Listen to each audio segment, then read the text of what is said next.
Okay, so welcome everybody to the World of Ability Podcast Network.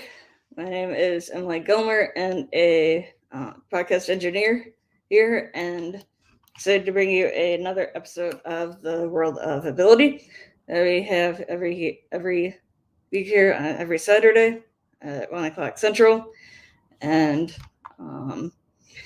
about all abilities and what everybody can do. And a little bit of my connection, as I do have autism, and I've been part of the Autism Society of South Central Wisconsin for the last number of years, and I've been helping plan a adult autism conference. So this is exciting. That we've going 4 years strong now. But with nothing further ado, we do have a great guest who's joined us today. We met through the Happy Neighborhood Project and is a brainwave entrainment person. So welcome, Morry. Thank you for joining us today. Thanks for inviting me. It's my absolute pleasure to be here. So would you like to remind everybody about who you are, what you do? Sure. So as you can see by my name there, I'm Morry and I'm the world's first and only brainwave entrainment engineer. What that means is I use audio, sound in the form of MP3 files and or video in the form of MP4 files to create specific patterns that influence brainwave activity. By influencing your brainwave activity, I help to alter your neural chemistry. And it's your chemistry that lets you feel things. So if you're happy, if you're bored, if you're excited, if you're, turned on, turned off, whatever, you don't actually feel those things unless your brain creates chemistry that acts like a code. Much the same way your phone has different areas when it's turned on that you tap to get specific results, your brain kind of works the same way. It requires certain chemical compositions or electrical currents or whatever that might be involved to create a situation where your brain is able to allow you to experience things. We experience pain not because we're being punished, but pain is there to help us to, bring attention to something that needs help. My arm hurts. Oh no, my arm hurts. Maybe my bone is sticking out because I broke it. Well, it hurts like hell. I go to a doctor, I go to a hospital, they said it, I'm fine. If it didn't hurt, if my brain didn't give me that message of pain, I may not do anything about it. And if I don't do anything about it, you can imagine what could happen. It could get infected, it would need to be amputated, maybe it would heal improperly and I'd never be able to use it again. So the brain, I consider to be the central processing unit of your life. And as long as you understand that you're not a hard drive, you're not designed to just look up information, you're designed to process information. And as long as you do that, I believe your life, your career, your business, your relationships will all be so much better. And, when I was a kid, we had to think about things because the only way to get answers would be to drive to a library or walk to a library. Now we have the world's knowledge at our fingertips, which is wonderful, but it makes us lazy. So the work I do helps to inspire the brain to not be lazy. It inspires the brain by exercising it, by making it stronger. And all you need to do is put on a pair of headphones, hit play. That's it. There's nothing else to do. Everything else happens automatically. So I'm not a coach, I'm a scientist, and I create systems that allow you to coach, help yourself. And that's what I'm about, Emily. Thank you very much. So how long have you been doing this kind of stuff or with this kind of thing? Well, I was totally, what's the word I would say? I would say I was, well, I can't say I was clinically depressed because I was never diagnosed, but I was what I would call super depressed for about 40 years. And I have multiple suicide attempts as well. The thing is, if you really want to die, one time should have been enough. And it took me 6 times to realize that maybe I don't really want to die. And when I found out that I didn't want to die or that I couldn't find a way to kill myself, I had to find a way to live. And that all started about 45 years ago. Okay. When I started looking for ways to feel better. So I did all the usual things. I was a drug addict, I was an alcoholic, and I was a sex addict for for a lot of years. That didn't work. All of that made me worse. Then maybe I need help from professionals. So I started seeing doctors and clinicians and, psychologists, psychiatrists, social workers. None of that helped me either. Then I went to see people like naturopaths, homeopaths, naturalistic doctors. That didn't help. Then I tried supplements. That didn't help. Then I tried eye exercise, EMDR and tapping and meditation and hypnosis. And none of that helped either. But what I was realizing was through all of this, throwing the proverbial crap against the wall and seeing what would stick wasn't exactly the right way to go. So what I decided to do was maybe I need to educate myself. And that's when I started going to what I call the paper internet. Emily, can you guess what I mean by paper internet? Like encyclopedia, like books or that kind of thing? Or Very good, very good. The library. The library? Because that's what they had back then, right? Well, you Right. said it. You said paper books. That's it exactly. So I went to the library and I started studying human physiology and brain chemistry and neurology, and I was reading, medical papers and perception and psychology and pretty much any discipline, even quantum physics, anything I could come across that might have something to do with why I felt the way I felt. I thought maybe if I can understand what's going on with me, that might help me to find something to help. Well, I learned a lot and I was learning a lot, but it wasn't really helping. Until near the end of my search, at about the 40-year mark, I came across something called brainwave entrainment. Now, I'd rather say, hey, look, I invented all this, but I didn't. What I did was I reinvented it, though, because when I tried the entrainment that was available, it didn't help me. Oh. It should have, though, but it didn't. So I thought maybe I need to change it. So I started changing and reinventing it, kind of reinvented the wheel. And when I did that, it ended up making a massive difference in my life. I used to hear thousands of voices all the time, every waking second. The first time I listened to my first recording, I didn't hear voices for 5 minutes. I know that doesn't sound like a lot, but after 40 years, it's a lot. And eventually I started designing a system to bring myself out even more. And I ended up emailing one of my recordings to a guy whose list I was on. You know how when you're a member of an email list, they usually send you gifts and articles and ads and stuff like that? Well, I decided to turn the tables on this guy and I said, I appreciate some of the stuff you've been sending me. Do you mind if I send you something I created just as a thank you? I'm not trying to sell you anything. It's purely a thank you. He tried it, and he's a Chinese national. English is his 5th language, and he lives in Singapore. Well. And when he tried it, he got back to me about a week later, and he said, Morry, English is my 5th language. When I used your recording, I understood English better, I remember it longer, and I was reading faster. How'd you like to go into business together? Well, at that time, I was $250,000 in debt, living with my parents, making about $100 a month. Wow. And here I am today, my own business. I have tons of equipment. I create systems. I've got 40 systems currently. I'm working on 50 others, all of which have proprietary techniques or technology that I've invented. Life is a very different animal now because I found a way to optimize my brain. And I found a way out of the depression. Yeah. So the entrainment that you found, what was it like? Or is it and then how would you tweak it or change it to your things? So if that makes sense. It does. So basically the entrainment that I found didn't work, but basically brainwave entrainment, that's a good point you bring up. People probably go, what the hell's brainwave entrainment? So brainwave entrainment takes advantage of natural activity in your brain. So your brain is made up of billions of neurons, which are cells. Mm-hmm. And these cells communicate with each other with pulses of electricity. Now, it's not enough to light up a light bulb. Well, maybe a really, really, really small light bulb, but it's electrical impulses. So you've probably heard of alpha, theta, beta, delta, gamma. Mm-hmm. These are just frequency ranges. That's all they are. They don't mean anything else. how many times a second does the neuron pulse that electric frequency?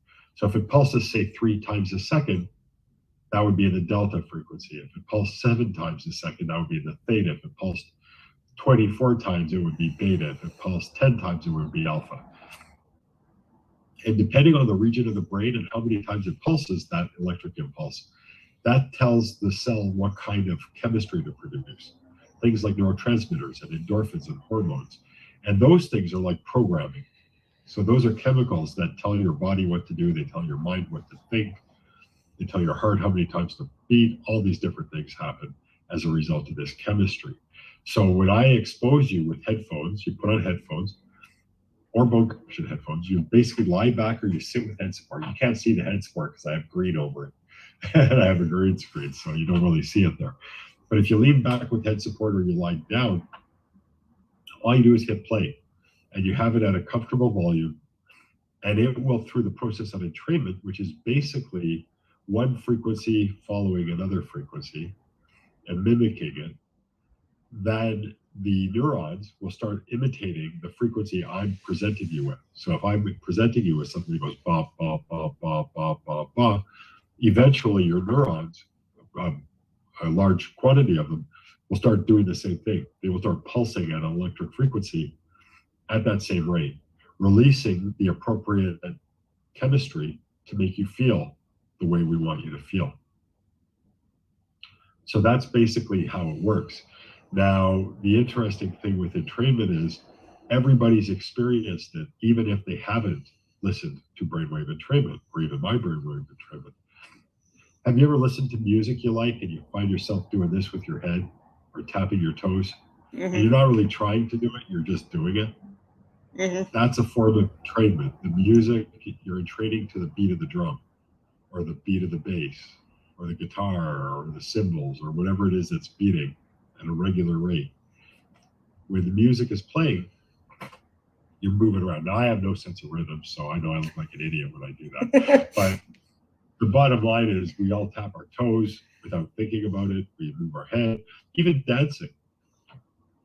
You know, we're moving to the music. That's a form of entrainment. What I do is I take that natural aspect and I direct it specifically at the brain to get the desired results. Better sleep, more calm, more stress reduction, confidence, self-esteem, recovery, you know, anything and everything that the brain has to do with, which, let's face it, is everything, can be made better because I treat the brain like a muscle.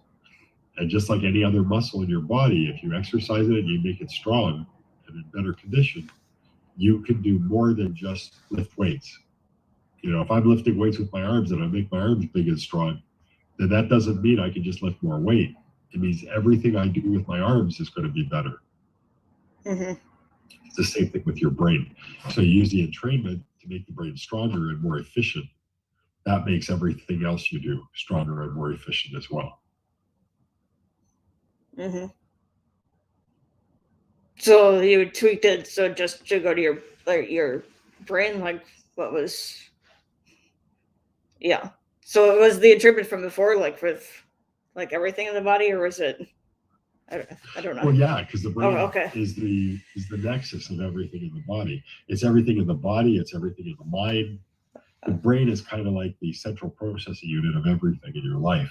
So actually, if I slap myself in the face, or if you got up and let's say we're in the same room and you slapped me in the face and you did it really hard, my head flew off to the side like this, and then it bounced back. If my brain doesn't create chemistry that, you know, acknowledges that happened, even though my field of vision changed, even though there was a slap and a sound and the feeling, I wouldn't know it's there. I wouldn't know that I was slapped. I wouldn't know my head flew off to the side. I wouldn't know my head bounced back. Yeah. The chemistry has to be produced by the brain. It's just like an app on your phone or a series of apps on your phone. If you want to listen to music on your phone, you open your phone, right? You tap where you need to tap to get to that icon. You tap on the icon, it loads the music. You tap another icon, what kind of music do you want to listen to? And then you adjust the volume.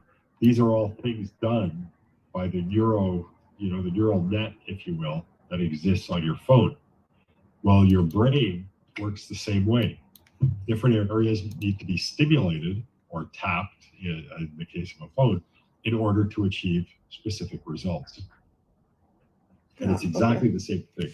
Our phones, our computers, our cars, our this, our that, everything that we've ever designed as human beings is based on human mechanics and human psychology, because that's the only model we have. Even the wheel of a car is designed on locomotive theory and concepts that originated from people walking and then running and crawling. Yeah. All of these things are the result of human behavior. Computers get better as we better understand the brain and the mind and the neural net. You know, we're getting to the point with AI where you can literally have a conversation with AI, and if you're not careful, you'll forget it's AI. Because you can speak. Perplexity, ChatGPT, these are two examples of AIs that you can actually interact with them by talking. I was talking to Perplexity the other day, and I didn't like the way she was answering. I was using a female voice, so I didn't like the way she was answering. Don't just be so robotic. Like, she wasn't robotic, but she was more serious, more stern, right? So can you be more friendly? And all of a sudden she goes, yeah, I can be more friendly, no problem. Now they pause a little bit, because the way an AI interacts with you by voice is it takes the voice, it translates it into text, it reads the text, and then it responds. So when you're having a conversation with ChatGPT or with Perplexity or with Pi AI, you know, one of these AIs where you can talk to them, that's what it's doing. So there's a pause. It's like, so how are you doing today? I'm good, Morry, thanks. How are you today? Yeah. Oh, I'm fine, thanks for asking. So I need you to help me with something. Can you? Sure, Morry, I'll help. What do you want? So there's always that little pregnant pause in between while it translates it to text, and then takes the text, reads what it says, and then converts that to some language it can talk back. But ChatGPT is coming up with a language model now that they're releasing to most of the paid members. Will have it by the end of the fall, where it doesn't translate it into text. It will be able to understand you as you talk. So I'll be able to say, hey, how are you? I'm fine, thanks. How are you? It'll answer right away. And if it starts getting wordy in its answer, I can interrupt it, just like I could interrupt you, or you could interrupt me. But it's brilliant, because think about all the lonely people out there, and they just want to talk. You know, they want to have someone to talk to. It's going to be a little bit hard for some people, because they're going to blur the lines of a person. Are they real? Because I'll tell you, emotionally, when you hear them talking, they sound like people. Mm-hmm. They really do. But for some people, for veterans, for elderly people, it could be a lifesaver and a sanity keeper, because it gives people someone to talk to. And you can ask them anything. I had the longest conversation I've had with AI so far is probably 2.5 hours. Oh, wow. Maybe 3 hours. Yeah, I was talking about simulation theory with her. Simulation theory is the idea that we live in a simulation, that life isn't really life. We're actually like Tron, or like the Matrix. Mm-hmm. That's really what we're like. And it's all a matter of programming. It's really quite interesting to get into it, especially with an AI. But you can talk about anything with an AI. It might be interesting for you, maybe once a month or something, to do an interview with AI. Yeah, I could. As long as you give credit to the AI, you're allowed to do it. It's legal to do it. Yeah. You don't want to let people think that you're talking to a real person, though. Right. So anyway, I'm using AI in my business now, because it's helping me to come up with better ways of doing things, and I can do things faster now. Yeah. But basically, my work optimizes the human mind.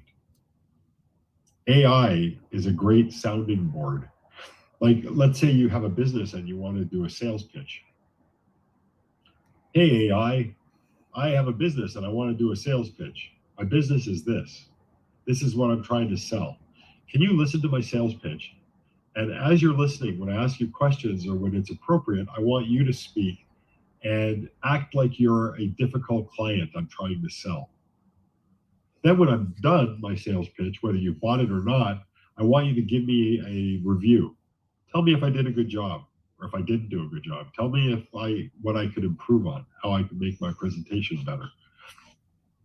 And it'll do it. And remember, AI has the knowledge of society in it for the most part. It has professional writers, it has professional salespeople, it has all this knowledge that you and I don't have, but it can access it like that. All right. So, I optimize the brain and I give human intelligence the boost. AI can also give human intelligence a boost, but only if people don't abuse it and don't rely on it. Use it as a helper, not as your leader. Right. So anyway, I got off on a little tangent there. No worries. It's all good. Yeah, well. But yeah, this is awesome. Thank you.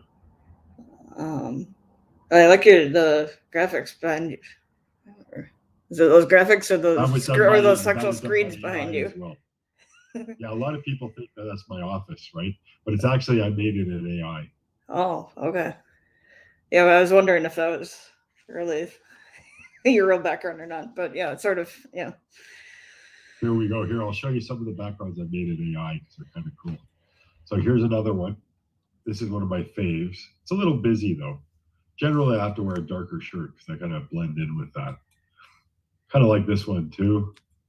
This is a cool one, but some people are uncomfortable because they think I'm cutting people's heads open and stealing their brains. This one's good, And then I have some more artistic, some more calm ones, like this one, for instance. Oh yeah. Or this one. These are more lower key, right? Yeah, somebody wouldn't think you're cutting somebody's head off. Yeah, they won't think I'm cutting people's brains out. So, but I like coming up with new ones. I love thinking. Really, that's what I'm about.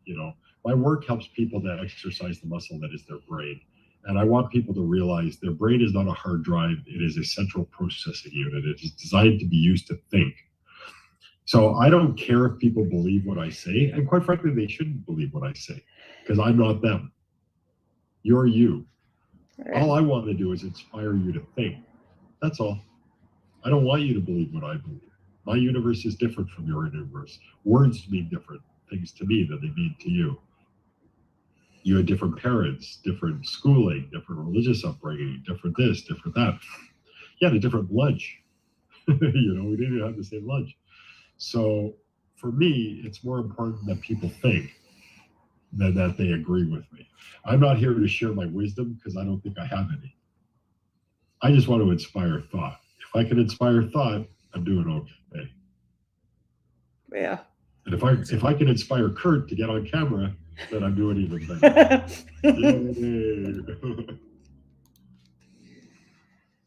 Look who's here, Kurt. I got Morry to show up. Yeah. Did. Uh-huh. She sent a signal. She sent up the bat signal, and I saw it in the corner of my eye. I didn't change it to costume though. So am I a puppet then? Is that what's going on? Because was it through your psychokinesis, Emily, that you sent me to the No More 9 to 5 club? This wonderful gathering there, and I put in the chat the meeting ID, and then Morry said I'll be there. But you probably already twisted his arm. That's probably right. The teaming up on me like that, I couldn't resist. Right? Like a Morry sandwich with a slice of Emily and a slice of Kurt. There you are, exactly. A piece of rye and a piece of sourdough. I love sourdough bread. It's my favorite. Although I like rye too. I love both of those. I'm rye and sourdough. So you're talking my language, bro. Actually, that's an interesting concept, isn't it? Rather than having two of the same type of bread in a sandwich. I think we just invented something. That's cool. We're messing with our heads in every way you can. Yeah, maybe. How's this? Corned beef, pastrami, salami, ham, turkey, and chicken, and rye and sourdough, Oh, well. and mustard up here, and mayo down here, and pickles in the middle. I'm getting hungry. We'll call it the Morry many-story sandwich. There you go. Call it indigestion. AKA, for short, the nickname indigestion. Yeah, definitely. Wonderful. Well, Morry, I purposefully inserted about the No More 9 to 5 Club because I am just really seeing, the springboard and the business incubation and really getting down to the nitty gritty of, what's needed out there for people to be able to sit at their house, sit in any office they put together, sit in their cubicle, whatever they got going on, sit in their truck, sit on the toilet. Yeah, wherever people need to be. Hey, I've been in business meetings, I got to tell you, and everybody out here, it's hilarious. I've been on business meetings where people forgot in Zoom, for instance, that they were like, they kind of forgot that they were on the can, so to speak. We all know what that means, right? And I saw a guy, literally, you could see his hand holding his phone, right? Like you could see his arm up, so you knew he was holding his phone. And the phone slipped. And as it fell, you could see the toilet, you could see his pants on the floor. It was hilarious. Absolutely hilarious. Candid camera. Candid. Yeah. Literally candid camera. Candid. Yeah, actually that works perfectly. That's very, very swift of you, Kurt. There you go. So yeah, 9 to 5 Club. We were talking about engagement, right? And talking about getting people to be aware of these things that exist out there to help them. And the cool thing about the 9 to 5 Club is they have a free membership, which is free or complimentary, as my friend James Feldman would say. And then they have a basic membership for $28 a month. What's that? Nothing, right? Now, when was the last time you heard of a professional membership for under $100? But they have a professional membership for under $100. I'm thinking people need to know about this because everybody else wants to charge you $1,000, $2,000, $5,000, $10,000 for the same thing that these guys do.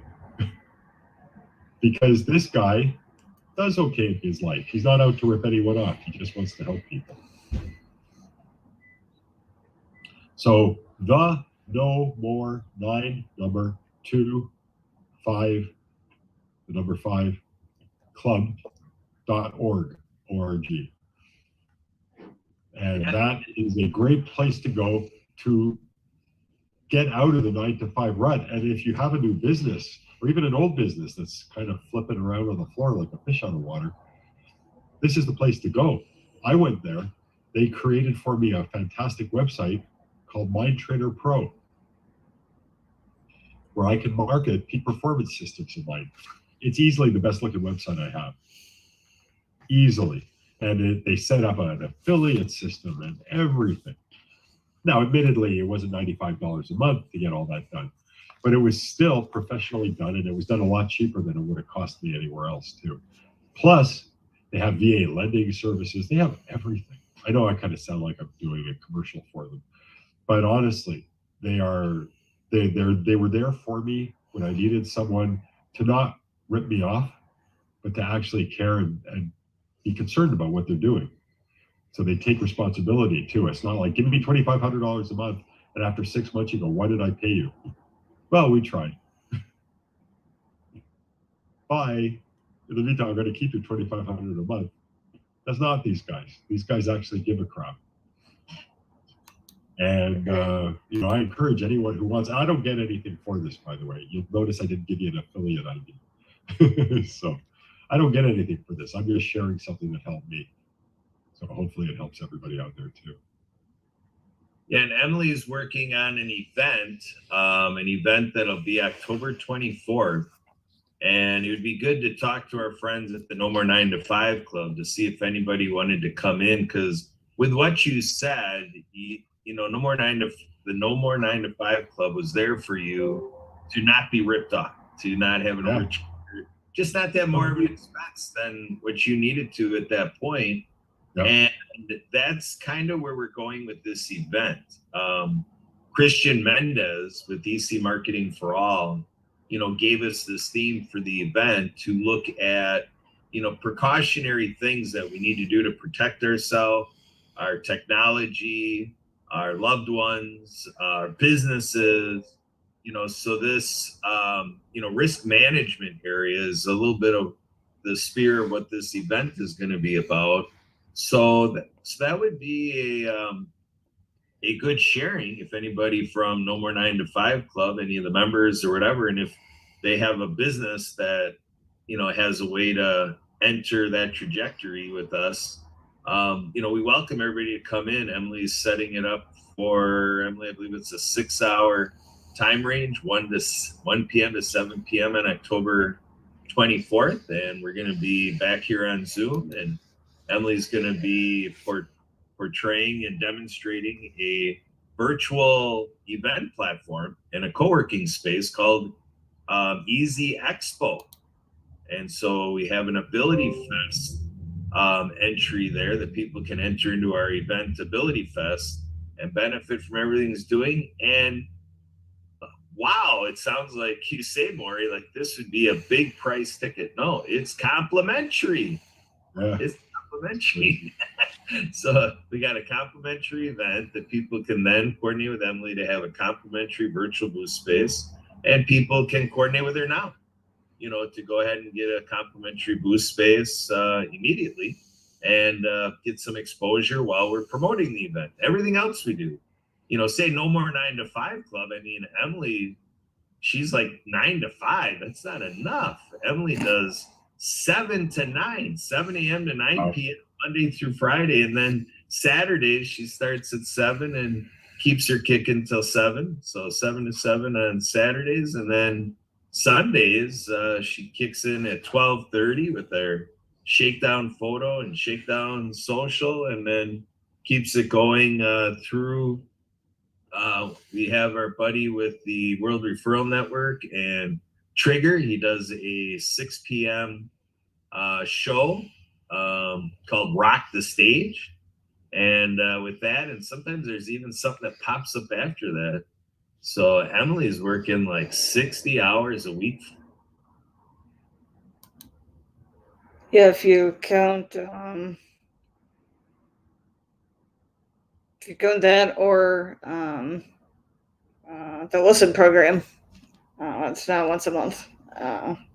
It's going to about that time too.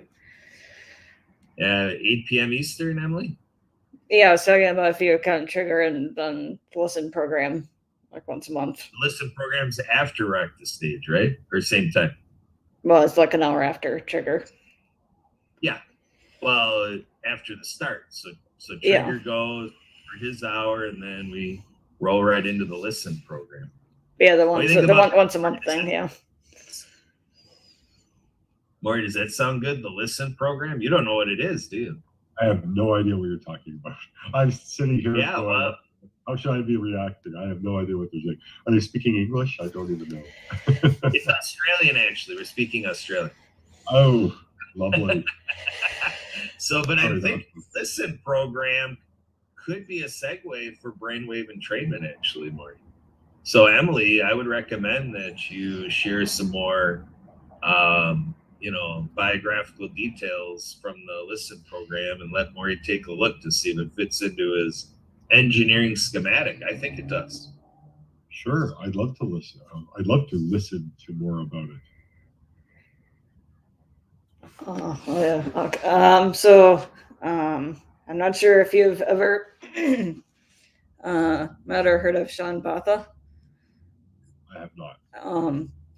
So he is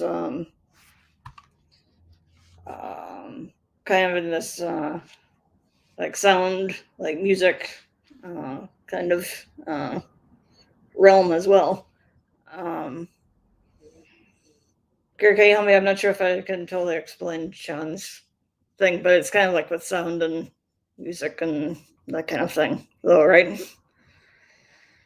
Yeah, Sean is well into the realm of TV, film, radio production. You know, he's branching off of this, expanding, you know, what he does in live streaming, video production. And Oh. Kurt's So is freezing. Kurt blacking out, or is that my connection? No, he's freezing a little bit. Well, he's in Wisconsin, right? Maybe it's cold there. I think it's really nice out today, actually. The sun's out. and the Listen program is a lot what it sounds like, to build up your listening capacity and, you know, the dynamics of listening and considerations that, you know, it's not a one size fits all listening experience. You know, if I listen to Emily, that's a certain dynamic. If I listen to Morry, that's, you know, listening to Sean. You know, as we listen to people, if we consider all 8 billion people, you know, if someone has a stutter, you know, if someone is a windbag like myself, you know, I mean, yeah. I don't want to be recognized anymore, so I'm going to put these up. There we go. right. So you get the idea, Morry, but I'm thinking the Listen program, and then you basically have a Listen program, Morry. I have a program you listen to. Yeah, exactly. Yeah, you listen to it. So I'm saying like it's a segment. I'm thinking it's that when Sean goes into all the stuff he does, and then in the realm of his Listen program, there's a splice of it that becomes a segue to that they can put on those headphones and listen to what you provide. I'm more than open to provide content and value if I can. And to learn about new things too. I'm always open to learning. So Morry, maybe I can do an introduction between you and Sean, and you can get something going here. All right, so Morry, we have a tremendous opportunity coming up here. I'm going to trust that Mary Ann is going to come back on here, and you know, she'll come in here with a head of steam. So maybe we can get ahead of that a little bit. I want to, since she popped on and she's working on her technology connection, let's set the stage for what she's coming in for. Let me ask the question, Morry. Here at World of Ability, we attend to the deaf and hard of hearing community. So if somebody is 100% a person with deafness, to me, your technology still works. If someone has zero hearing. Yes. All right. Can you explain that a little bit? I think that's a great way to understand your technology when people are like, really? How does that work? Well, what is it? Well, here's the reason. Because nobody hears anything anyway. You're not hearing me now. Emily's not hearing me. When you guys are speaking, you know, I'm not hearing you either. Sue never hears you. Or let me rephrase that. She never listens to you. That's why you guys are happy that's why you guys are happy together, because you're not thinking. She's looking at me in shock over here in the other room. But basically, what happens is, you know, there's that old riddle. If a tree falls in the forest, like, let's run this by you guys. If a tree falls in the forest and no one's there to hear it, does it make a noise? So Emily, does it make a noise? Yes or no? If a tree falls in the forest and no one is there to hear it. Maybe. Oh, maybe. That's interesting. I'll accept that. That's okay. Kurt, how about you? I would say absolutely. If that tree falls, it produces noise. Absolutely. Okay. So I would assume I won't answer for you, but I'll ask you again. So Emily, you first again. If a tree falls in the forest and this time there is someone there to hear it, does it make a noise?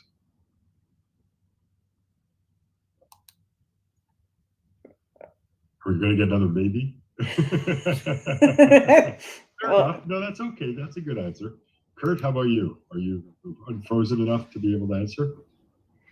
Yeah, I'm gonna say absolutely. That tree falls. Okay. Actually, it doesn't make a noise in either case. Neither am I, as a matter of fact. Put your hand on your speaker right now, whether you're on a phone or a computer while I'm talking. You feel something. It's called vibration. That's what a voice is. It creates vibration. And your brain, through your ear and the tissues in your head and your skull and everything else, they vibrate and they react to the vibration. That vibration is what your brain takes and interprets as sound. That's how sound operates. Sound doesn't actually exist. If you two, Emily and Kurt, could put SD cards in your head, like in your ear, and let's say you had writers, like a way to write to an SD card, and you could write exactly how you hear my voice when I'm speaking, both of you would have slightly different recordings because of the differentiation of how your brain is interpreting the vibration that is being created by my voice. So what that means is that when the tree falls in the forest, it creates vibration, not creating sound. So no one hears anything ever. There's not a life form on this planet that actually hears anything. It's all about their little brains. And I'm talking about people now, not insects. It's all about how their little brains interpret the vibration. Like put your hand on your chest when you talk. Put your hand over on your chin, on your face. You'll feel vibration every time you say something. That sound you hear is your brain's interpretation of that vibration. So now that we understand that there's no such thing as sound, doesn't really exist, hearing doesn't exist either, now what we can do is we can look at someone who has no perception of sound. They're deaf in either one ear or the other ear or both. As long as there's connected tissue between here and the brain gets the vibration. It's not interpreting that vibration the same way, but it's still getting the vibration. So my work is about vibration. So you hear beat, nothing, like bum, bum, bum, bum, bum, bum, bum, bum, bum. Your perception of that sound has no bearing at all on the effect of entrainment. The entrainment is the result of the vibration. Your cells are still going to vibrate. Doesn't matter if you hear it or not. Most of the time I run a session, I go into an altered state. I'm not even aware of the beats. Every night when I go to sleep, I put on bone conduction headphones and I listen to a recording called Good Night, Sleep Well. When I'm sleeping, I don't hear the tones. It's the vibration that gets me into the state. Within a couple of minutes, I'm asleep. I don't hear the bump, bump, bump, bump, bump, bump, bump, bump, bump sound. Doesn't need to be heard. That's why I have clients who are deaf in one ear or both ears, and they claim that they get results. Because again, it's about the vibration. It's not about the perception of sound. All right, so just to dive in here and to, take my analytical run through of what you're claiming, I'm going to go to the dictionary. I went on Google and I just put in noise definition, and dictionary brought up here from Oxford Languages, noise. Are we supposed to be seeing what you're looking at? I think so. His computer's taking a little bit to load.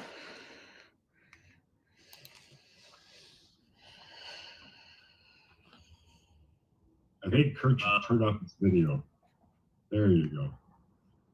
All right, so it says sound, especially one that is loud or unpleasant or that causes disturbance, making a noise like a pig in a trough. Never heard that before. But that's a definition of noise. That's not a definition. That's not what. Ask the question, and don't ask it to Google because Google's useless. Go to ChatGPT or go to Perplexity or go to Anthropic and say, how do we perceive sound? Like, what is the actual mechanics behind perceiving sound? Now you're proposing to ask anything. Ask what are the mechanics behind perceiving sound? Because that's really what the question. Mechanics around perceiving sound. Sound. Yeah. All right, so here you go. Let me change this to give perplexity the correct spelling of perceiving. Here we go. What are the mechanics? Answer: the perception of sound involves a complex process that begins with sound waves or vibration entering. Correct. Yeah, sound waves are vibration, absolutely. And ends with the brain interpreting neutral signals. or neural signals. Oh, Take your pick. That's basically what I said, except it didn't say it in English. Your brain interprets the vibration, and that's what you perceive as sound. That's basically exactly what it says.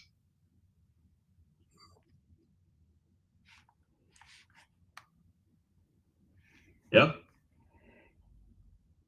Learn something new every day, huh? You want to know right. what's funny about that? What's really funny about that was my theory all along. And I've been telling that to people for like decades, like probably 40 years. Very few people believe me. I just looked it up about a year ago. It just made too much sense to me. So I just assumed that I was right. And then when I looked it up and I hit enter, it's like, holy shit, what if I'm wrong and I've been shitting people all this time? And then I was right on the money. I was so impressed with myself, quite frankly. And that doesn't happen a lot, that I'm impressed with myself. Well, to me, Morry, there's two sides of this. I mean, to me, you and all like perplexity and everything that this brings up definitely is making a point and describes a truth. Absolutely. Our idea, our concept of our understanding, I wouldn't call it truth. I would say that is our current understanding. Well, there too. That information can change, right? Yeah. See, to me, this is what happens in conversation: is that there's multiple parts of what was expressed. So I say we're speaking at a truth, and then you say no, not a truth, and it's like, well, you're not really arguing about it being a truth. You're just saying we can describe it better for the entirety of what I said. Yes. So to me, that's the nebulous thing about it, is you can take a part of it and say that, I was trying to hit at what I'm pulling out of it is that we're speaking at a truth. Because what I'm trying to break down here is I went to electrical and computer engineering school at University of Wisconsin-Madison. And in calculus and so forth, in physics and in the electrical engineering classes, we use what's called a Fourier series. Yeah. So the idea is a Fourier series, the whole evolution of coming up with that, or kind of to get the basis of what are electrical engineers doing with a Fourier series. The concept is a white noise. Yeah. So then you have a differentiation of all vibrations, everything in the electromagnetic field, and that's what you're analyzing. So like the microphone we're speaking into, uses the technology created through the Fourier series, and having electrical circuits kind of say, okay, that's bass, that's the baseline, that's the ground, type thing. And then everything is a variation from that white noise Fourier series. So when you ask that question, you're talking about vibration, everything, and then you talk about sound or noise. Now you're getting into semantics. It's actually how the brain processes the vibration. Because without the brain processing that vibration, you don't have sound or noise. It doesn't exist. That's why I'm calling it. It's a perception. But it's not semantics, because semantics is the way of saying something. It's like a different meaning. It's a different this. The understanding is that without the brain translating the vibration into sounds, noise, whatever, then it does not exist. Yeah, so you're getting very scholastic, very scientific. Well, I have to be, because otherwise I don't have the proper effect on the brain, right? And what I do is totally affecting the brain. If I don't have an understanding that is reasonable for that, then it won't work. So my understanding is that without the brain processing and interpreting, it doesn't exist. The brain has to interpret that noise, that vibration. You can call it noise, but when you drill it down, it's vibration. Everything is vibration. Your cells in your body all vibrate at a frequency. Your heart vibrates. Everything vibrates. A vibrator vibrates, right? Everything vibrates at different frequencies. So the idea is, for me, it's understanding the dynamics behind how the brain works, how the brain perceives things, so that I can inspire it to perceive different things. All right, Morry, we are getting segue after segue. Because we're talking about... This is interesting. I like this. Yeah, we're talking about sound and vibrations and the experience of the ears. And here we have Dan Wesley White. Hi, Dan. He's he's a musician. He's with a band. Beautiful. So Dan, do you want to describe your vibration, your practice of music, about your band, and about everything you're putting out there, working with the Disability Channel? I'm going to give a little bit of an autobiography about what you're doing, producing vibrations. Well, a little bit about me is I'm a musician, did 9 years in the Army. I was actually in the Army band for 9.5 years. So I went on world tour on Uncle Sam's dime, and went back after I got out, got my degree. So now I'm a music teacher in South Texas. And sound and vibration, you got to have a source, you got to have air to carry the current, and then you have to have something to receive it. That's basic sound 101. Except we just do it a little bit louder through amplifiers. I like that.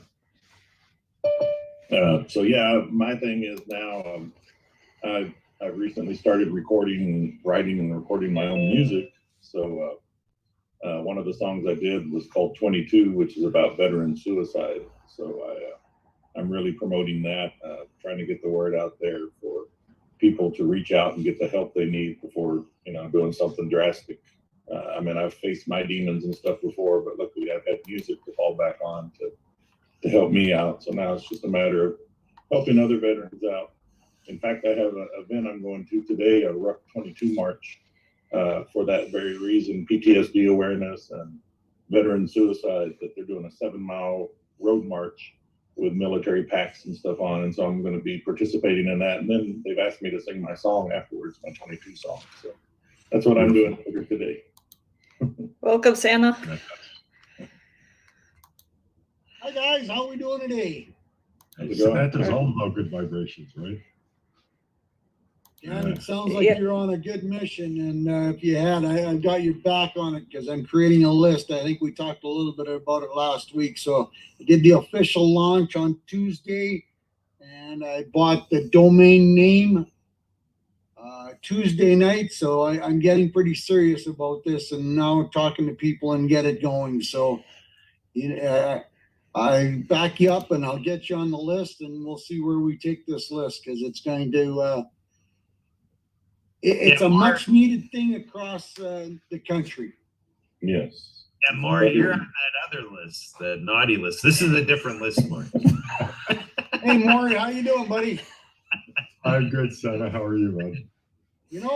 It's been an interesting Saturday already. Got some things done, got some meetings done, talked to some people, made some people giggle and laugh. So I'm off to a good start.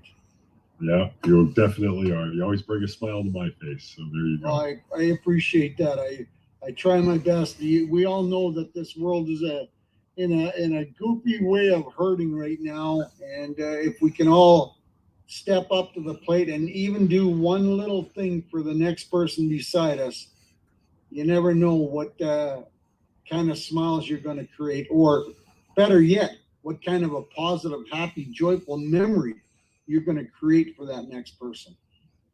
Yeah, the pay it forward days, I believe. Yeah, absolutely. Absolutely. And it doesn't have to be monetary. It can be other ways, Dan. You know, they're just stepping up to the plate and volunteering and saying hello. I just did my my daily video, and two parts of my daily video that I emphasize is thank a veteran for their service. I mean, what does that do to hurt us? It doesn't cost us a nickel, doesn't cost us a dime, but thanking a veteran for your freedom and your ability to do whatever the hell you want to do is because someone else put their life on the line and they didn't hesitate to do it.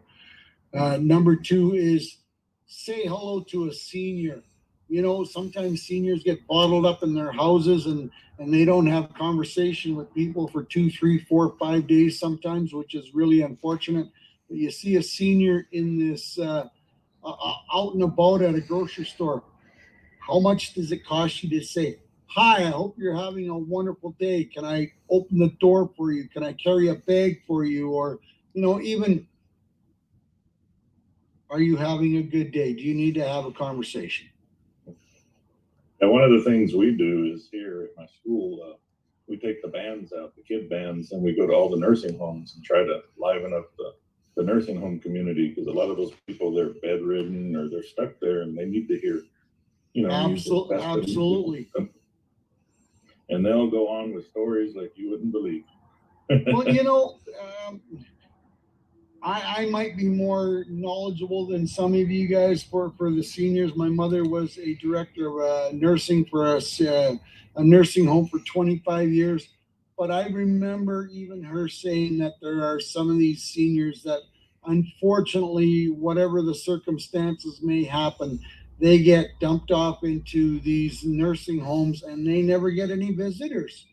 Right. So by you bringing the band, boy, that's like bringing the whole town to them, because they only get to visit with the people that are in the nursing homes, and if they're angry and confused and upset with the world, maybe they don't want to converse or have a conversation with the other people in the nursing home.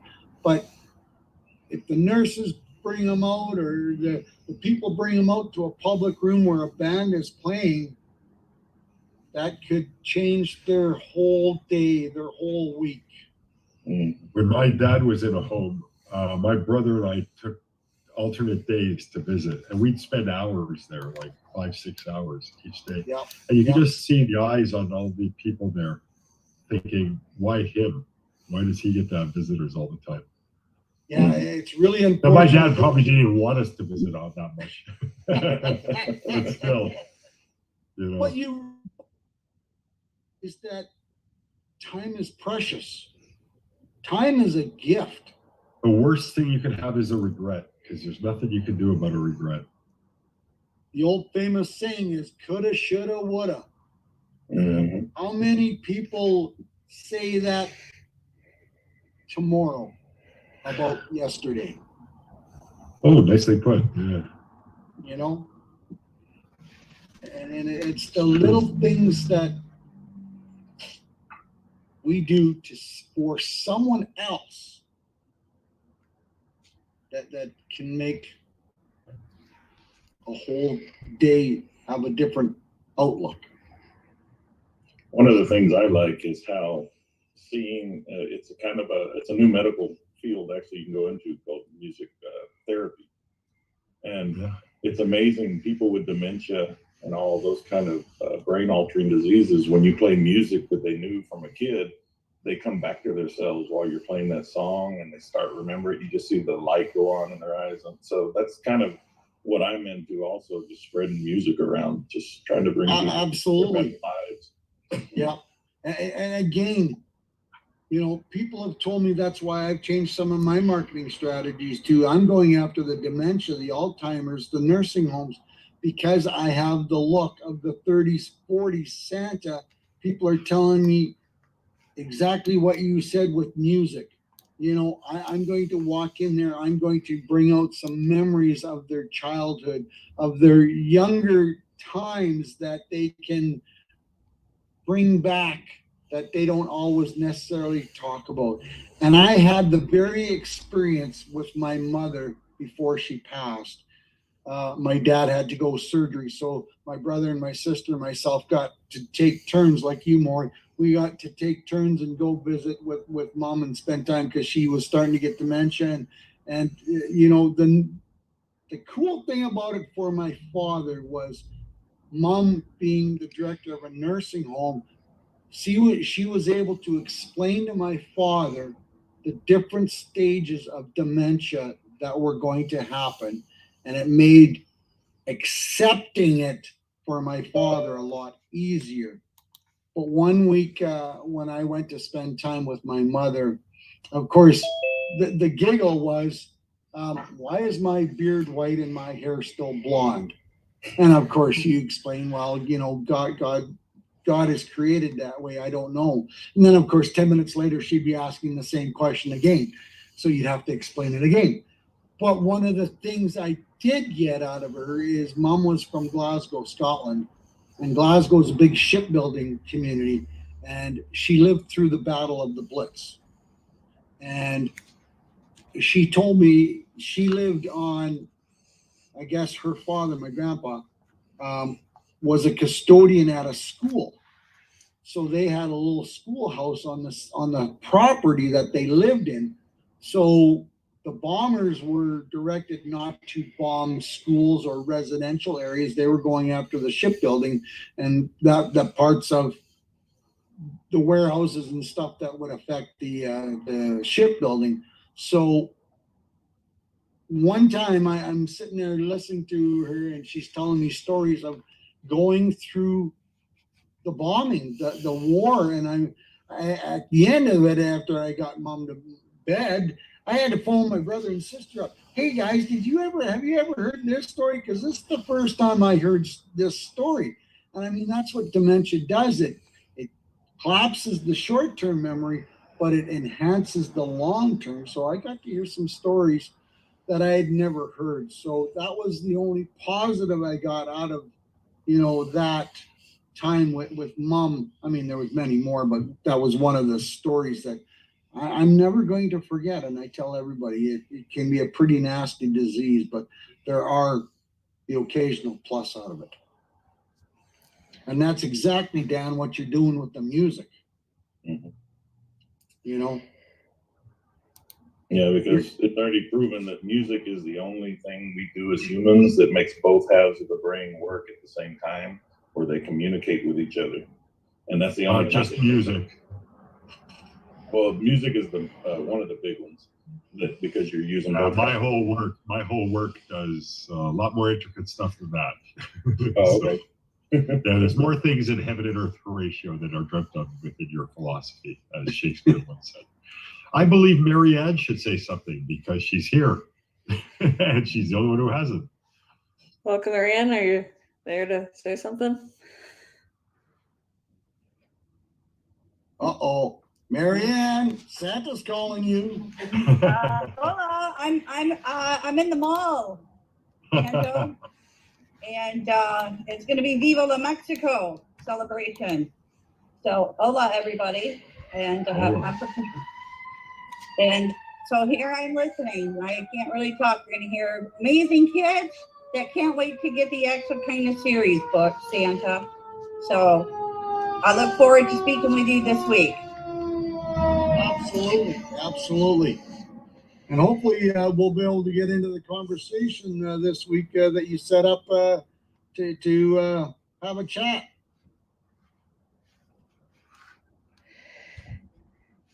Oh, we lost her. She's back to listen. No, she's back to listening again. So. Yep. The mall has bigger ears. Hi, Emily. How are you today? Good. How's Santa today? Not too bad so far. Working on a big emailing project or a mailing project. Yeah, email project. Awesome. So how's the stories been going? Doing good. That's good. And sending my first bot story to Australia. Imagine that. Oh boy, Yep. that's exciting. Yep. Gentleman's buying it for his grandchildren. Nice. That's kind of cool. Have you heard of what I'm doing, Morry, with my stories? No, but it sounds like you're customizing them for people, which sounds Well, very the back end of the story is all my social media is growing by leaps and bounds, and I'm doing pretty good. And I talked to some friends and said, my YouTube channel, I'm getting some great view action on it. I just went over 110,000 views on it. So that's pretty decent. But I don't have any subscribers. So I said, I want to build up my subscribers, and so that more people can put share. Can you put your YouTube in the chat? I will subscribe and start an avalanche for you. Well, I appreciate that. Absolutely, I will. But so I told him that I wanted to build up the YouTube channel, and he says, "How big do you want it to build?" And I says, "Let's explode it." And he says, "Well, YouTube algorithm loves children's stories." And I said, "Okay, that sounds like an awesome thing." And he said, "Start reading stories to the children." So I said, then he schooled me on AI and showed me some of the things that AI could do for me, which was pretty cool. And so I started reading the stories. So then the reality of it, Morry, is I was on a networking meeting on a Saturday that I do every Saturday morning, and lucky me, I was with five young ladies, and this was when it was just exploding, just launching, and they said, "Okay, Santa, there you go, Morry." I put it in too. I already subscribed. Oh, thank you, I appreciate that. Yeah, no problem. Thank you. So the lady said, "Well, take it to the next level." And I said, "Okay, I'm listening." They said, "Customize the story," meaning that I'm reading a story to Morry and his family, but I'm going to input his children's name into that story. Now, can you imagine the kids are watching this on the big screen? Because with the technology, you can take the video off your phone and put it on the big screen. And the kids are sitting there watching it on the big screen. And all of a sudden, I look them in the eyes and I call out their names. Can you imagine what the kids are going to do? That, holy crap, Mom, Dad said is saying my names. So it's just another way of creating a very personal magic moment that you can share with your family. That's brilliant and sweet all at the same time. Yeah. So people are loving the idea, and so I'm hoping that it explodes and people start ordering, because the reality is that we only got about 108 days till Christmas time. And if I want to make 1,000 of these before Christmas time, people better start ordering now, because the time is going to come up and find us real quick. I would get in touch with every shopping mall that you can get in touch of. Like, get in touch with the corporations that own like 30 shopping malls and 100 shopping malls, and offer that for Christmas. Say, you guys can really go crazy here by offering these custom Santa stories for the kids, and offer to give them like half. People won't expect you to do it for free. No, it's the Walmart principle, right? You'll do really well because you're going to do a lot of them. I mean, you may end up doing so many that you're going to have to automate it. Yeah, and that's what I've already had a couple conversations with people with that, in fact, too. And what I started off talking with Dan was, I've talked to so many veterans, Morry, in the last 2 months, and the sad reality of our wonderful country that encourages all these young men and women to sign on the dotted line, and they don't hesitate. But then they come back and they got to wait, 6, 8, 10, 12 months for services.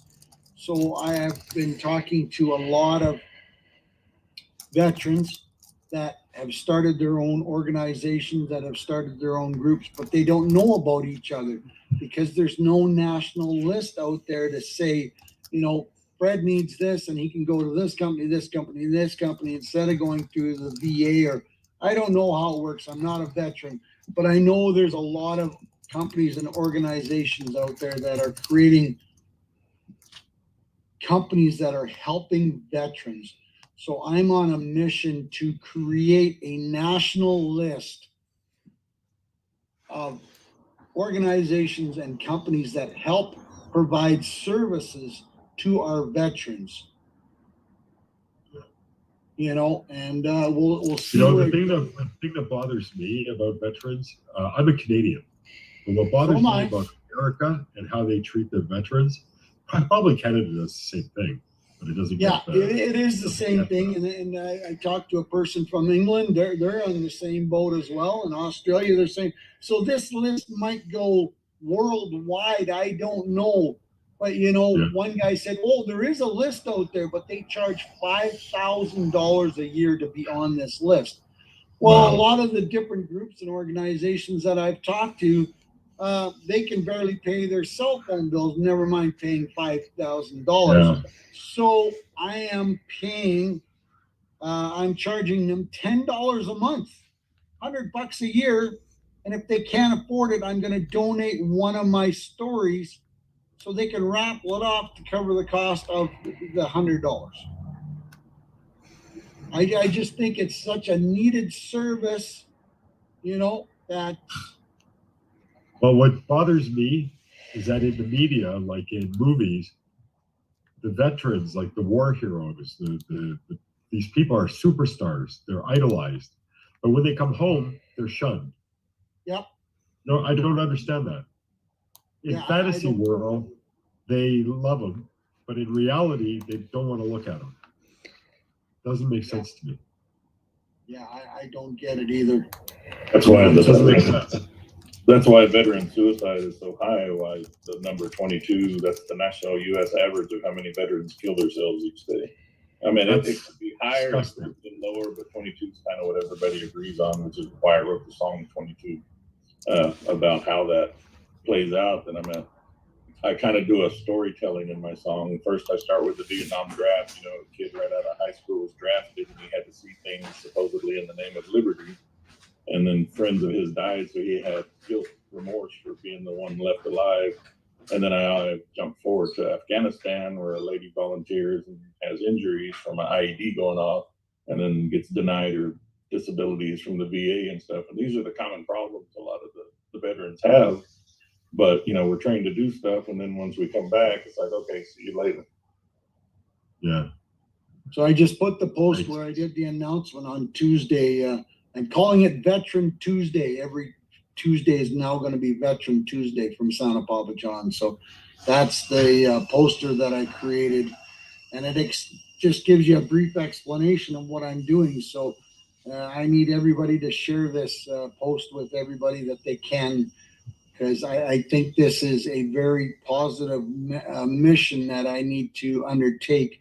And the reality is, I'm Canadian like you, Morry, and, but people kept telling me and talking to me, and I said to my wife, I said, somebody's telling me something that I need to start something, and what does Santa have to do with veterans? Absolutely nothing.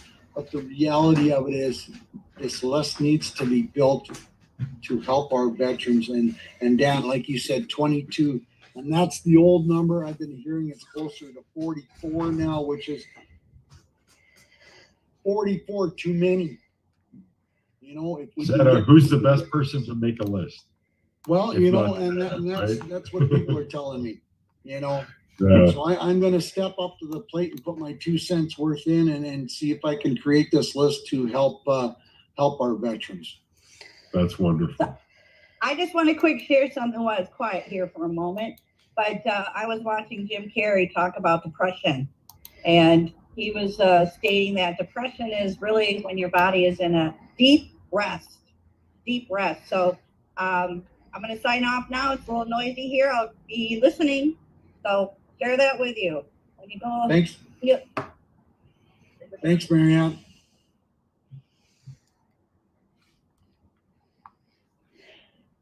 So I guess Morry and Dan, I mean, and everybody else on here, if we all step up to the plate and do our 2 cents worth, you know, we're going to make this world a better place one step at a time. But it's amazing how many people will not take that first step.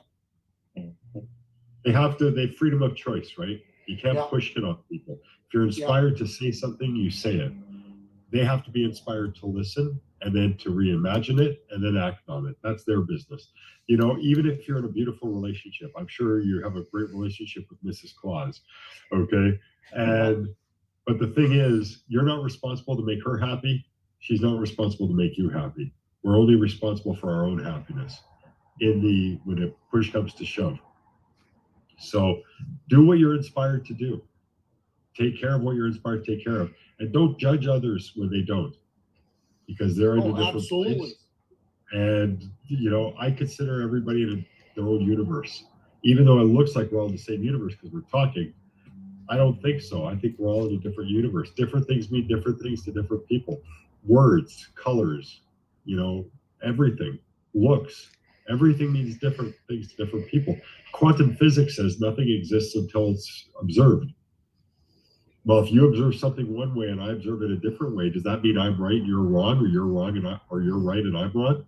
No, it means we're both right, because we're seeing our own universe. We realized that there's something there that decision needs to be made about. Yeah, and then we come up with our own solutions, our own ideas. That's why we have different people. We have different musicians. We have different scientists. We have different people of all ilks. And that's because they're all necessary. They're all valuable. One isn't better than another or more powerful than another. Everybody's needed. That's why they're here. Right. When you're not needed, you go to whatever's next, because that's where you're needed. So you go there.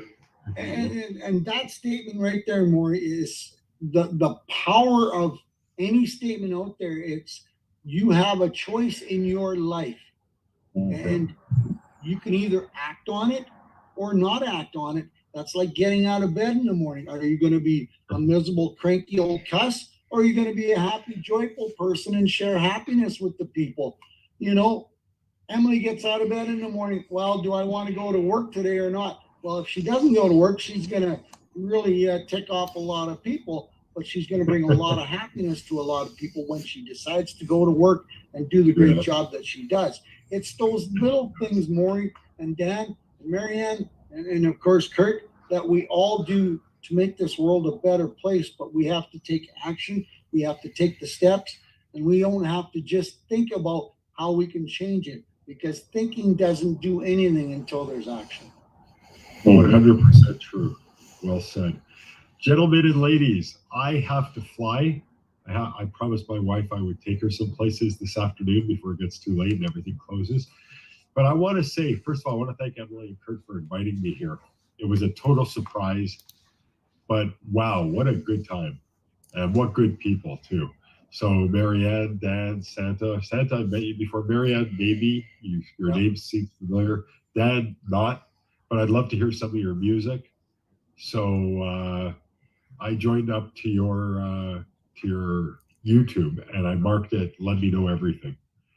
So hopefully the next time you post something, it'll be musical in nature. I'll be able to check it out.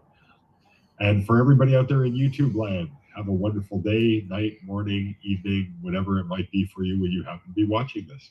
So thanks, everybody. And keep in touch, guys. Let me know when you need me to fill some void for you. I'm happy to do so.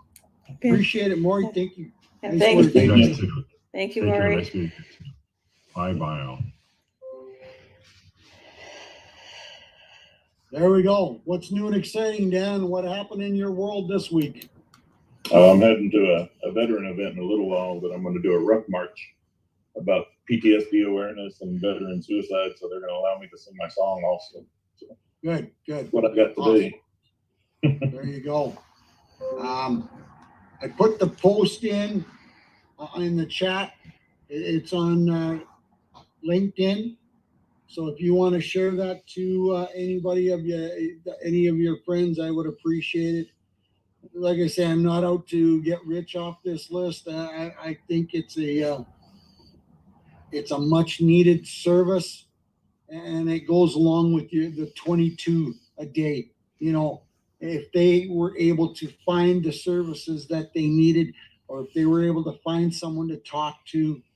You know, a lady asked me yesterday, are you going to allow maybe healers onto this list or psychiatrists? I says, absolutely. If those kind of people are needed to talk to these veterans, to talk to different people, just to give them the ability to give them an out.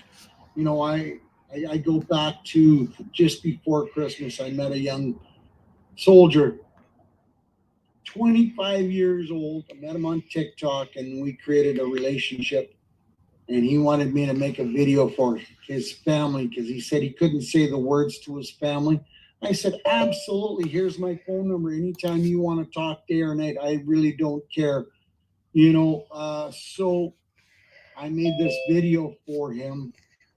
And it was, he wanted me to say some certain words, but he couldn't do. 25 years old then, and he'd already done 4 tours, and he had signed up to the 5th one. I said, when was the last time you seen us? Like, well, I'm on the list, but it's going to be 4 months. And I'm probably going to be already back deployed already in 4 months. So it keeps building up in them, and it doesn't give them a chance to get rid of the explosive whatever turmoil that they have already in their brain cells. There's Leon just joining us, and Derek as well. Welcome, gentlemen. How are we doing today? Hey, pretty good. How's it going, Santa? It's going one day at a time, Leon.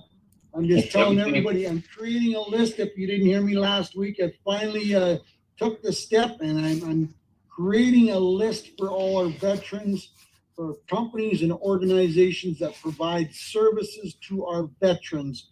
And it's called the Warriors Beacon of Hope.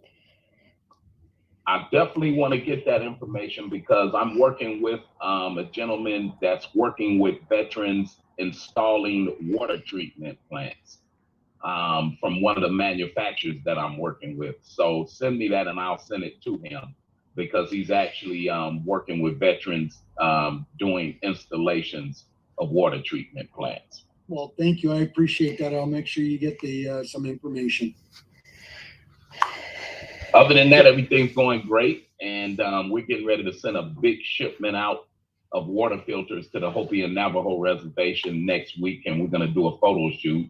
So we're going to have enough water filters that we custom made for over 4,000 children and their families to have clean water. And we're giving a big event October the 5th.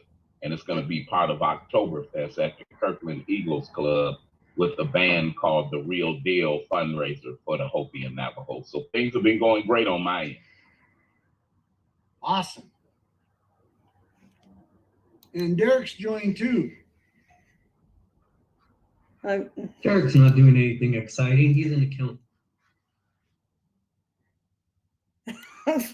Derek. Well, are numbers exciting, Derek? Only when they enter my bank account. Oh, okay. Well, you know, you can't add them up if they're not in your bank account. This is true. It's true.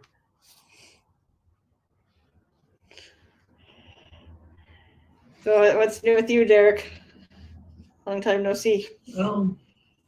Yeah, just been we had a huge storm in Tucson so the one time we had a tornado in Tucson, it hit my house.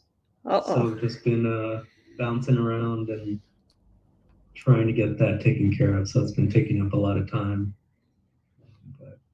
And the second tax season is coming up. So that's keeping me pretty busy. So everyone who didn't file on April 15th is now very concerned about filing by October 15th. Like that.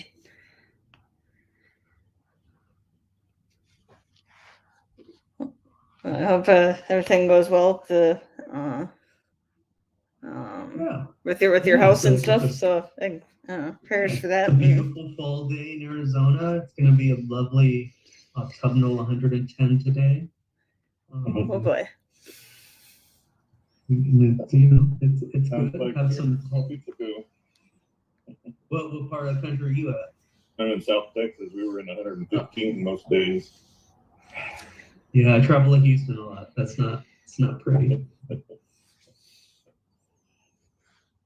I like that it's 80 degrees, but the heat index puts it at 110 with the humidity. Mm-hmm.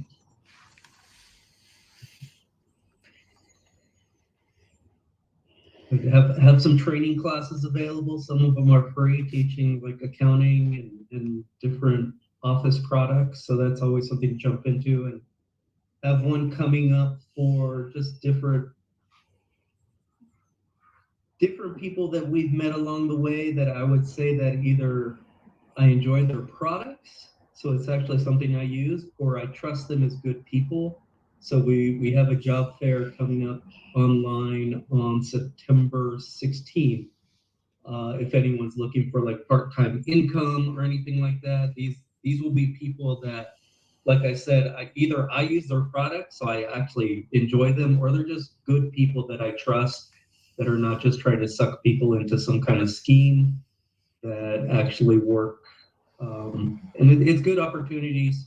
We're promoting it as a retirement opportunities, but it's good for anyone looking for a part-time job or someone who has to stay at home or who isn't really finding a lot of job opportunities. It's usually low barrier entry financially to buy into. Like, we're going to have a life insurance person, and life insurance, depending on your state, you can start your business with about $300 to $500. So it's all doable. Like I said, it's all people that we probably know, so they're trustworthy people. So I think that's a little different and beneficial, instead of just hearing, "Hey, come sell this thing for me." These are people that we know and actually are more often than not are selling their product not for the financial compensation, but because they really believe in it and it's helped them, and that's what drives them. So trying to collect those people together, because we've all been in meetings where someone's trying to sell us the magic cream, where, hey, you can make $3 million by doing nothing. And I have yet to see one of those things actually pan out. It usually requires work. So just gathering trusted people to provide opportunities. That's awesome. Has this magic button doesn't work? Oh, sorry, Emily.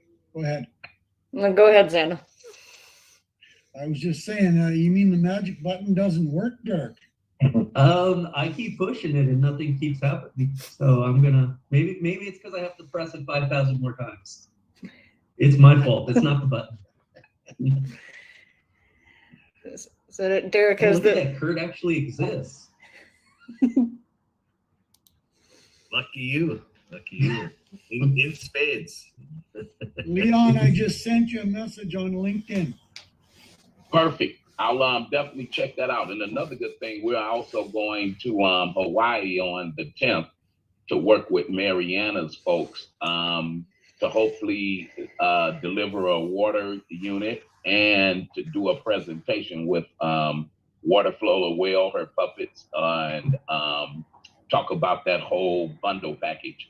And we're still working with the private equity company that will be putting her products into those stores that they're going to be opening up. So they're on the last stretch of that, and that should be happening by the end of September, October. So things are looking great, and I'll check that out on LinkedIn, and I'll forward it to one of the manufacturers who's working with veterans. So that's perfect. Wonderful, thank you. And I seen it pop up on my screen, so I'll get to it later for sure. What's going on in Kurt's world? You had a water ski show you were going to today. Oh no, it's a wrap-up party, isn't it? It is a wrap-up party to our 40th year celebrations, 40 years of the Pewaukee Lake Water Ski Club. west of Milwaukee. I joined the club 38 years ago, and my brother found the club at its beginnings and enjoyed skiing with this club starting 39 years ago. And so he and I were able to ski together, perform at water ski shows together. I even did a comedy act where I kicked off my skis over the jump about 30 years ago, and my brother comes up behind and he's doing the same act, but the pickup boat did not pick up my ski, and unfortunately for him, the fin was facing up, so he too is kicking off his skis. He was doing the comical waving his feet.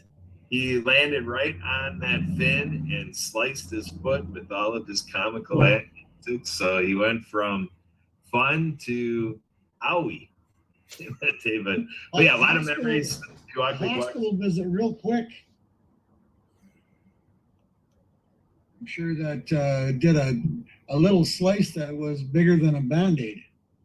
Yeah, that was a pretty good gash for him. So, but he made it through. He suffered through, and so it's the price we pay to entertain folks, like right here at the World of Ability podcast. And so yeah, we're going to be wrapping up what we've been working on since last November to deliver the Barbie themed show that Emily was at on Labor Day.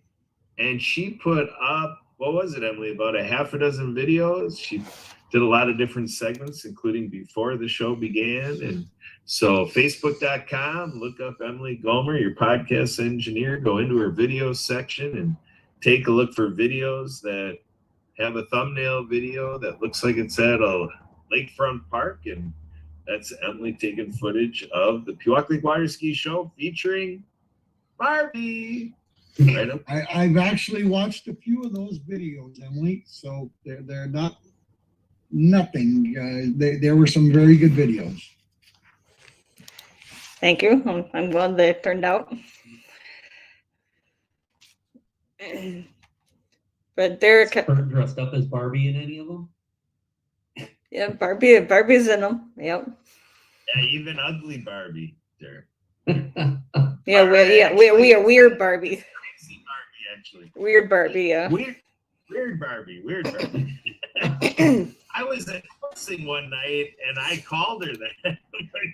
I'm like, here comes ugly Barbie. And she comes up to me. It's actually weird Barbie. I'm like, I hope I didn't insult you too much. Oh man, that's entertainment, folks. That's the old proverbial boot in the foot or boot in the mouth. Yeah. Wait, say that again. Boot in the foot? I like that though. Yeah. Oh, did you get it? Did you get the foot in your mouth? Is that what your proverbial is? The you put your foot in your mouth? Well, when Emily says she's threatening to give me the boot, like she's like, "Do you need the boot?" I don't think it's going to my mouth or anywhere else. I think it's going right tuchus, as some of them. Yeah, Kurt, I was gonna ask you if you got the boot from Barbie with calling her that. Oh, and a whole lot more. It was a wrestling. There you go. Yeah, but it was foot and mouth syndrome. Absolutely. So, Derek, has the school year started for you guys? Yep, we started 2 weeks ago. So we do our opening week and then we send the kids off for a week break. Oh, okay. But a lot of it is to give them time to read. So this semester they are reading. What are they reading? A book called Bless Me Ultima, and then they're reading Huckleberry Finn. So we tend to, every time Arizona bans a book, we always assign it. So those are two banned books that Arizona has. And so when Arizona bans a book, we assign them to the students to read and we discuss what their feelings are. And Huckleberry Finn has already started a very interesting conversation because of the time it uses the N-word a lot. And so we've been having some actually very insightful conversations on that. If you give students a complicated topic to talk about, they usually respond very well in a very adult way and have a conversation. And that's what we try to do is, so we're having some rich conversation on that. And, you know, they're learning, which I like. So, and they're also starting businesses this semester. So if you know any business owners who are willing to sponsor business, so it's usually about $100, just to give students an opportunity to go out in the real world. They're actually going to have to create a product, pitch it, and then try to sell it. So they just can't come up with some big idea. It has to be something they can go and do. And we had one student a few years ago. She's still doing her business. She had chickens, so she was selling eggs. And she is in college now, and she's putting herself through college by selling her eggs. So awesome. Yeah, so it's a lot of fun. And even those that don't continue on, they learn what it takes, that it isn't the fancy stuff on TV of I'm going to start a business and make $1 billion. It's hard work. So they're having to go to networking events and talk to people, and, you know, so they're getting introduced to what it takes to run a business. So it'll be fun. Hey, Emily, that sounds like the headline for today's show. You know, college students gets through selling her eggs. The reality of that, Derek, might need some more detail. I'm talking headline. Isn't that what they do with headlines? You like say Right? like, out of context like that? Get that clickbait going. the reality of that, Derek, is it gives, I'm assuming these are teenagers. Yeah. It gives them the ability to understand business before they graduate school. That's like writing a checkbook or, you know, balancing a checkbook. They're going to have to understand dollars and cents before they get out of high school, which we all know our school system lacks considerably amounts when it comes to natural things that we need to do, not only to run a business, but to run a household. Yeah, absolutely. Well, and I think it has a lot to just having the awareness too. So like, again, like if you watch movies or anything, like it's always, I'm going to start a business, and then they have a lot of money coming in and fancy offices. Let's do the reality of what it really takes. And the reality that there are things, kind of like with the job fair that we're putting on, there are things you can get into that don't require millions of dollars to buy a building, that don't, I mean, even what you're doing, like, hey, I can make you Santa certified. Like, there are ideas out there that aren't going to require you to put thousands of dollars that you may or may not have out front, that you can start building a business. And I'm a big fan of like MLMs, because it gives you a low barrier of entry to buy into, whatever their little membership fee is. And then you get to see what you really have to do to run a business, the hustle, the networking. And then if you like that, then you can move on to another step and move those skills over to something a little more traditional. So it's letting them know both from what they can do and what the experience is, so that when they don't go into some place, well, why is this food taking so long? Well, you know, all the different little gears that are going on to run a business now. Like, maybe have a little empathy for business owners and what they're going through, because it's not so simple to just say you should hire more people. Now, is this open to any student that is excited about it, or do you encourage certain students to apply? How does the procedure work for getting the kids actually involved? So we're actually a private school in Arizona, because we get funded. In Arizona, we still get, as a private school, you get 90% of the funding, but have to follow no rules. It's an amazingly horrible law. I don't understand it, but I'm going to take advantage of it. But if you know any teenagers that are not part of our school, we will take them in. We just want to see kids that are excited about learning. If there is a kid out there that wants to learn, we will take them in, and we'll we'll find out some way to get them credit, or even so, like we'll even have students from other states that serve as our interns, and we'll tell them, hey, now you can create whatever fancy title you want on your resume, and we'll go and we'll teach them Excel so that they can put that on their resume. And if there's someone willing to learn, we will provide as much benefit to them as we can. What a wonderful program. It needs to be implemented in many more schools across this country. We're trying. I'm trying to take care of my 6 feet around me.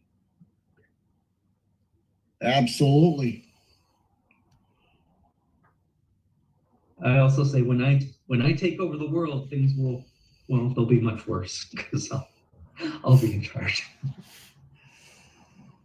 Uh-huh.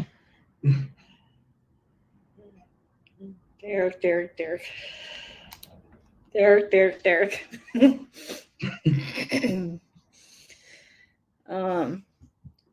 But we are getting kind of near our end of today's episode. To thank all of you for joining us, and for Marianne and for Morry, who joined us a little bit ago. But forgive me if you don't have any last thoughts or last comments or questions. You can start with Dan. Any last questions, comments? Not really, just hopefully some people hear my message and click on the like and subscribe. And like I said, I'm still trying to do things for veterans. You can check my website, www.danwesleyWhite.com. In fact, this is one of my shirts that I offer on my website with the 22 message and the Soldiers Memorial with the flag behind. And just got to get more help for our vets out there, no matter what it is. Any type of volunteers, do it if you have a chance to volunteer at the VA or any kind of veteran assistance programs, things like that, because they really can use the help. Absolutely. Leon?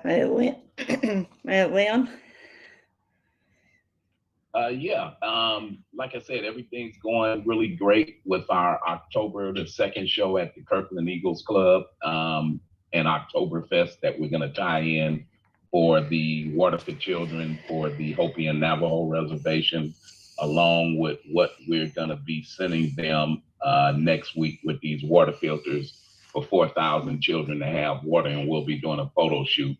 And I'll talk to the manufacturers that working with veterans on the water treatment plants, and pass that information on to those manufacturers.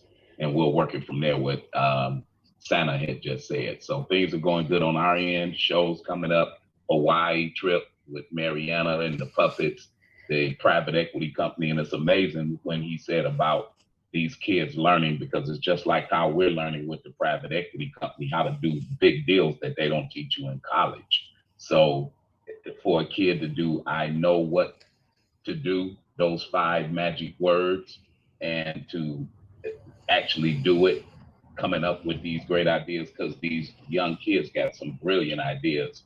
So I think that's great. And if I know any teenagers, I would definitely pass, the word out. For sure. But everything's going good on this end, and we'll be doing the photo shoot. Wonderful. Sounds good. Derek? All right. So what question can I ask? All right. So train leaves Philadelphia at 76 miles per hour. An airplane leaves Los Angeles heading. So I just put in a link into the chat room. Those are various classes that I offer. If you use that code WOA21, what I'll do is not only will you get a discount to the class it charges, but we will offer a scholarship to any veteran to sign up for free. And so if there's a veteran out there wanting to learn like Excel skills, we have that available. Or and feel free to any kind of job improvement, career improvement classes that we can offer. But WOA 21 will get you in to the classes that are charging, but we'll also give a free scholarship to a veteran. And hopefully that could be our little way to help out there. Awesome. Thank you, Derek. Santa? Just let's share what we learn and how we can help each other out. My veteran list, it's going to start growing. I'm pretty excited to see where that's going to go. Santa approved my stories. If you know a family that's down and out, or that can help, that could do a story, I'd love to make a story for people. And we need to all step up and help people just by giving them a smile, by saying hello, thanking a veteran. A lot of people are scared to even say hello to people these days. That attitude needs to change. We need to get back to being friendly people in this country, because there are a lot of people that don't have conversations with real people every day. And if we all just step up to the plate and say, "Hi, I hope you're having a wonderful day today," what kind of door are you going to open for that next person? Yeah, that's awesome. Amen. How they say amen, Santa. Thank you. Kurt, do you have any last things you'd like to say? I think that said it all. I think that's a good. Mr. Askoff. Well, I'm also trying to keep him quiet. I think that helps the world out as well.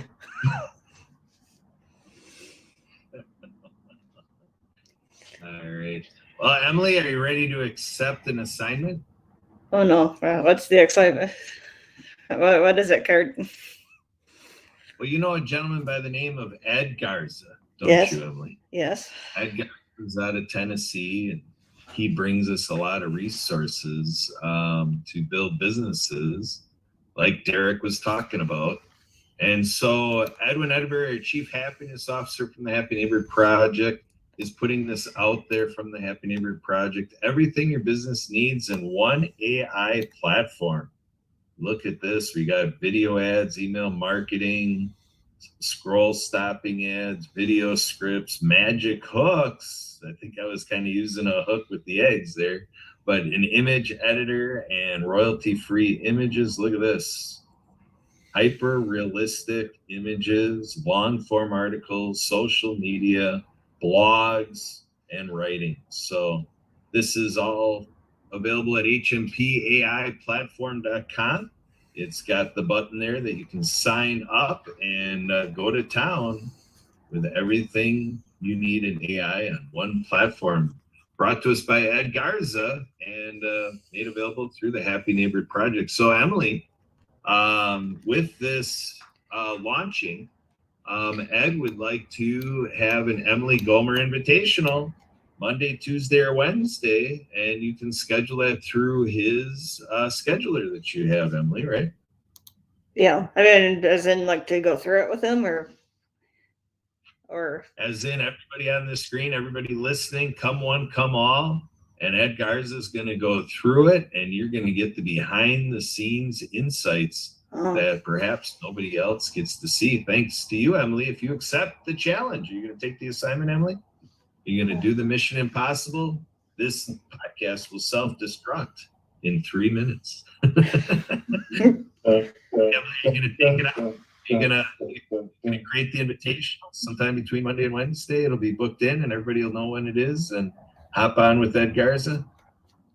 Yeah, I'll reach out to Ed and schedule something. Yeah. All right. Thank you, Emily. And then we want to also share the Stu and Lori Variety Hour. Santa Papa John shared how Zach Clayton with Community Pay It Forward. Let's go on there, communitypayitforward.us. So there's going to be a telethon by community pay it forward. I believe I heard in December. And also the Stu and Lori Variety Hour through the stewandlorivarietyhour.com. Also going to have a telethon. So December is for sure going to be all about our nonprofits. And we are collaborating with Stu to really come into what he's doing in his professional TV production and helping us take our game to a whole new level with the game of reaching millions of people. Very exciting. And Emily is right in the middle of it. And we're bringing in our friends at Alan Holmes and Christian Mendez with EC Marketing for All. And it's a collaboration that's open to everybody. So contact Emily, contact me. My phone number is 262-372-1754. Email me, Kurt, K-U-R-T, at spiritofthegame.org. With that, back to you, Emily. Thank you. So I want to thank everybody for joining us. And again, we are here every Saturday at 1 o'clock Central, and we'd love to have everybody come back or join us. So if you're interested, please let me know. Can get that taken care of. Also, I'd love to everybody to check out our social media, YouTube, LinkedIn, Facebook, and so on. And also to check out our wonderful organizations as partners of the PAC channel, the Disability channel, with Jace Joy, and the PAC channel is at Clayton, who we were just talking about. Earl Williams, who has been on here before, and Lawrence Wingate of Wingate Studios. Those organizations are doing great work. So encourage everybody to check them out too. But until next week, to have a safe and productive week and to stay happy. Thank you very much. Have a great weekend, everyone. Yep, you too, Lena. This is your podcast, Self-Destructing. Oh, no, now it's being interviewed by Mariana Waikiki. Have a great one, everyone. Yeah. Have a good day. Have a great weekend.